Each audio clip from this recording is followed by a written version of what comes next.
Hello students, मैं दीपिका सरफराज पंडित जवाहरलाल नेहरू कला एवं विज्ञान स्नातकोत्तर महाविद्यालय में अतिथि सहायक प्राध्यापक वाणिज्य विभाग में पदस्थ हूँ। आज का हमारा टॉपिक है वितरण माध्यम के चयन पर प्रभाव डालने वाले तत्व। यानी जब आप डिस्ट्रीब्यूशन चैनल चूज़ करते हैं तो उस समय कुछ तत्व हैं जो उसको चुनने के लिए प्रभाव डालते हैं, यानी इफ़ेक्ट करते हैं उसको। तो अंतर्राष्ट्रीय विपणन में विपणन माध्यम का चुनाव करना एक बहुत जटिल काम है या जटिल प्रक्रिया है। इसका चयन करते समय विपणन के उद्देश्य, विभिन्न माध्यमों की व्यवहारिक व उनके गुण व दोष का आकलन करना बहुत ज़रूरी है और अंत में उपयुक्त माध्यम चयन किया जाना चाहिए। वितरण माध्यम का चुनाव करते समय जिन तत्वों पर विचार किया जाता है वे हैं उत्पाद की विशेषताएं या फिर उपलब्ध वितरण माध्यम, प्रतिस्पर्धा की प्रकृति या फिर विपणन का वातावरण तथा कंपनी की शक्तियां व कमजोरियां। ये सब आपको एक तरह से इन सब तत्वों के बारे में विचार करना पड़ेगा। उसके बाद ही आप अपना सिलेक्शन कर सकते हैं, डिस्ट्रीब्यूशन चैनल चुन सकते हैं। इन तत्वों को 4 मुख्य श्रेणियों में बांटा गया है। पहला है निर्माताओं की विशेषता, दूसरा है उत्पाद की विशेषताएं, तीसरा है बाजार की विशेषता और चौथा है मध्यस्थों की विशेषता। तो भाई चलिए जानते हैं। पहला, निर्माता की विशेषता। इसका अर्थ है कि निर्यात करने वाले निर्माता की रणनीति, योजना, उसकी शक्तियाँ व उसकी कमजोरियाँ पर विचार करना। इस प्रक्रिया के लिए हमको निम्नलिखित तत्वों पर विचार करना चाहिए, जो कि पहला है फर्म के उद्देश्य, यानी ऑब्जेक्टिव ऑफ कंपनी। आपका कंपनी का उद्देश्य क्या? विपणन माध्यम का चयन करने से पहले निर्यात करने वाले फर्म के विपणन उद्देश्य को देखा जाना चाहिए। उद्देश्य से अभिप्राय है कि फर्म के लक्षित ग्राहक कौन है, अर्थात वह किसको माल बेचना चाहते हैं। भाई फर्म, एक तरह से फर्म का काम क्या है? प्रोडक्ट बेचना और ज़्यादा से ज़्यादा प्रॉफिट अर्न करना। तो अब आप अपने टारगेटेड कस्टमर्स को ढूंढेंगे कि आप किसको माल बेचना चाहते हैं। हम यह भी हमको ये भी देखना है कि फर्म गहन वितरण चाहता है कि चयनित या फिर एकांतिक या फिर गहन वितरण चाहता है।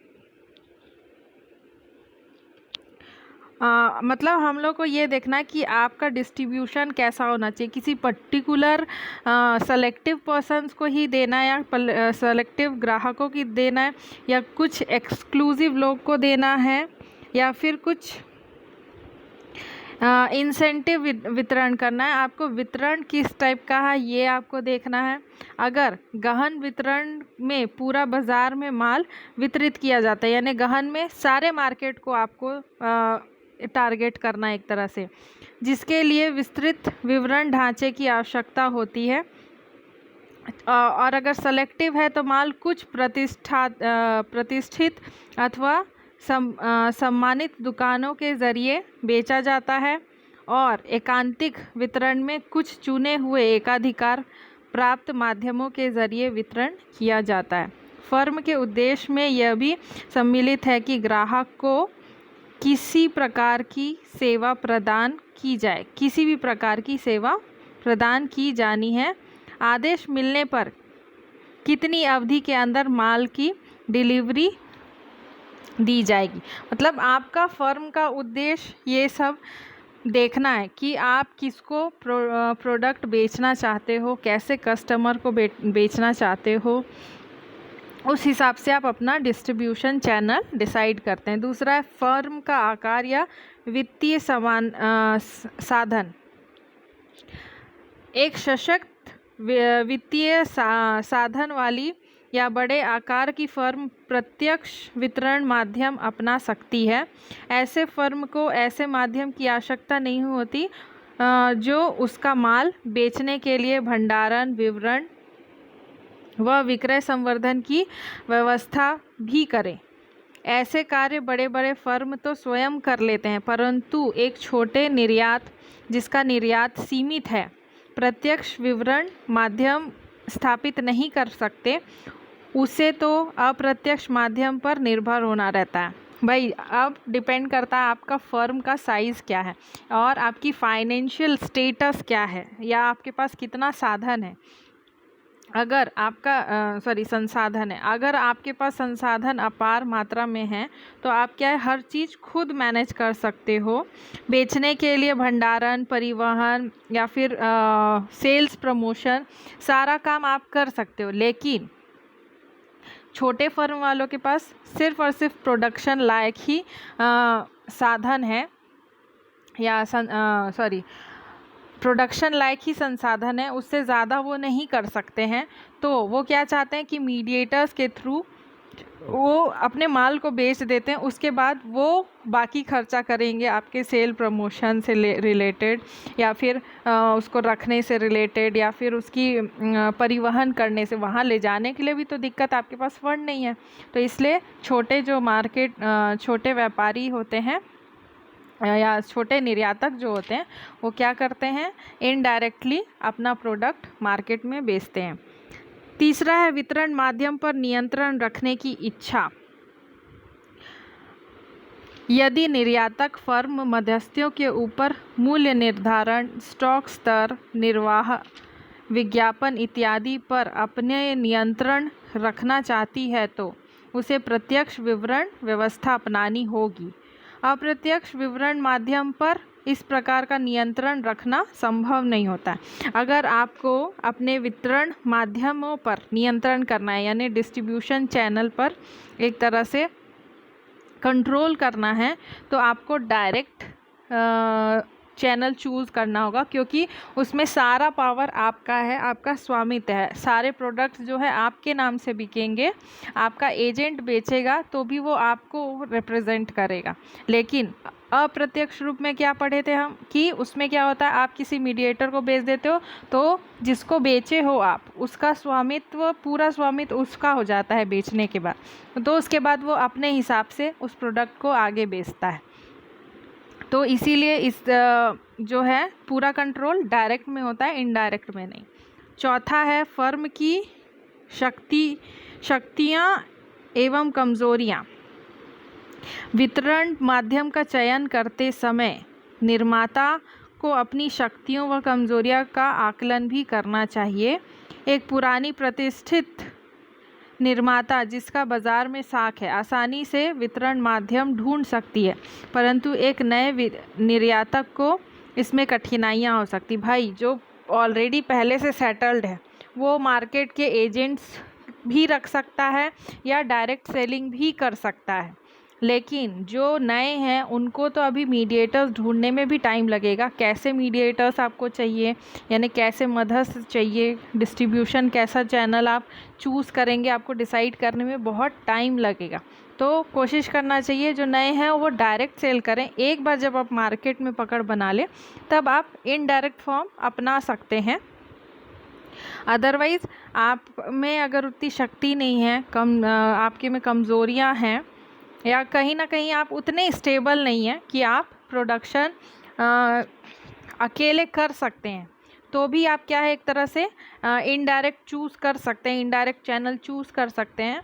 मोस्टली डायरेक्ट चैनल जिनके पास पावर है, वही जो फुल फ्लेज्ड अपने आप को प्रेजेंट कर सकता है, वो डायरेक्ट चैनल चूज़ करता है, क्योंकि उसके में उतनी शक्तियाँ हैं, वो अपनी कमज़ोरियों को पहचानता है। अगला है प्रबंधकीय क्षमता व अनुभव। अब भाई मैनेजरियल कैपेबिलिटी और एक्सपीरियंस भी ज़रूरी है। वितरण माध्यम का चयन करते समय निर्माता को अपनी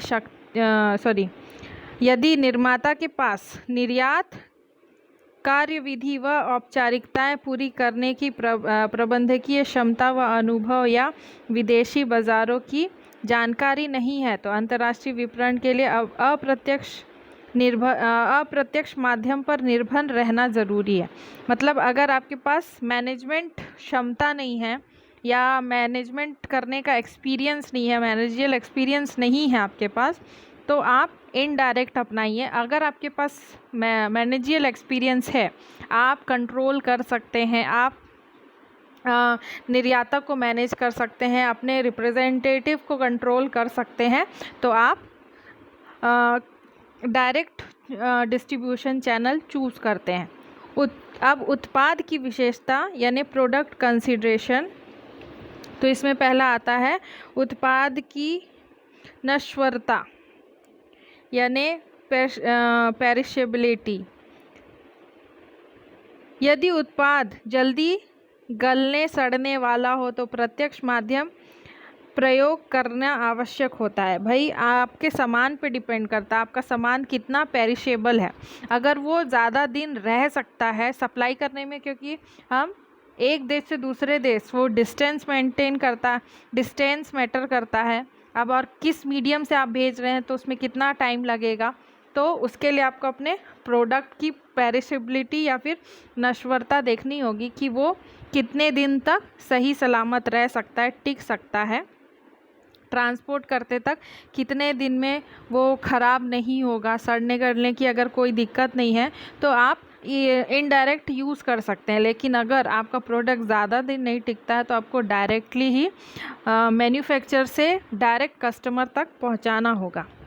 नेक्स्ट है मूल्य, प्राइस। यदि उत्पाद की प्रति इकाई का मूल्य अधिक हो तो, जैसे कि कंप्यूटर की दशा में होता है, यह उत्पाद को ग्राहक के विनिर्देशों के अनुसार तैयार किया जाना हो, जैसे कि किसी भवन को केंद्रीय वातानुकूल करने की दशा में छोटे या प्रत्यक्ष वितरण माध्यम रखने होते हैं। अब प्राइस पे कैसे हो गया, आपकी प्रति इकाई का जो मूल्य है वो क्या अधिक हो जाता है। जैसे कंप्यूटर का एक एक पार्ट्स, उसको मैनेज करने में, उसको बनाने में बहुत खर्च होता है, प्राइस इन्वेस्ट होता है। फिर और वो कैसे ग्राहक के निर्देश अनुसार वो तैयार होता है, तो उसमें क्या है आपको छोटा व प्रत्यक्ष वितरण प्रणाली चूज़ करना होता है, क्योंकि आपको तुरंत अपने प्रोडक्ट को सेट करना है, कंज्यूमर को प्रोवाइड करना है, तो आपको डायरेक्ट चैनल चूज़ करना होगा। नेक्स्ट है आकार व भार, वॉल्यूम एंड वेट। यदि मूल्य के अनुपात में उत्पाद बड़े आकार या फिर भारी वजन का हो तो वितरण माध्यम लंबे अर्थात अप्रत्यक्ष होंगे। भाई अब आपके उस पर भी डिपेंड करता है कि आपका प्रोडक्ट का साइज़ क्या है, उसका वॉल्यूम कितना है, मतलब वॉल्यूम और उसका वेट कितना है, उस पर डिपेंड करेगा क्या प्राइस। जैसे हमने पढ़ा प्राइस क्या प्रोडक्ट के साइज़ पे डिपेंड करता है, तो आकार के हिसाब से ही आप अपना मीडियम चूज़ करेंगे। अगर बड़े साइज़ का है तो उसको आप कोशिश करेंगे ज़्यादा टाइम पे पहुंचाएं, मतलब ज़्यादा टाइम लेके पहुंचाएं, तब आपका प्रोडक्ट क्या है सही पहुंचेगा। क्योंकि बड़ा प्रोडक्ट ऐसा होता है अगर जल्दी पहुंचाने में हो सकता है टूटने फूटने का डर भी हो। नेक्स्ट है टेक्निकल उत्पाद। यदि उत्पाद टेक्निकल प्रकृति का हो तो जिसमें उसका स्थापना तथा निरंतर देखभाल की आवश्यकता हो, प्रत्येक वितरण माध्यम आवश्यक होता है।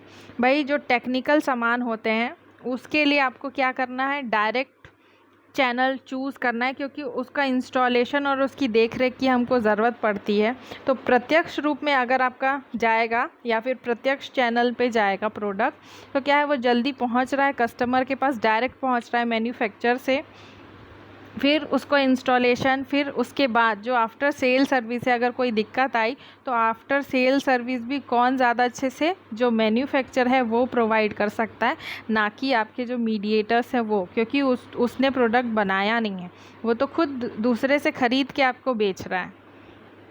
तो इसीलिए टेक्निकल प्रोडक्ट के लिए हमको क्या चाहिए, डायरेक्ट चैनल चूज़ करना चाहिए।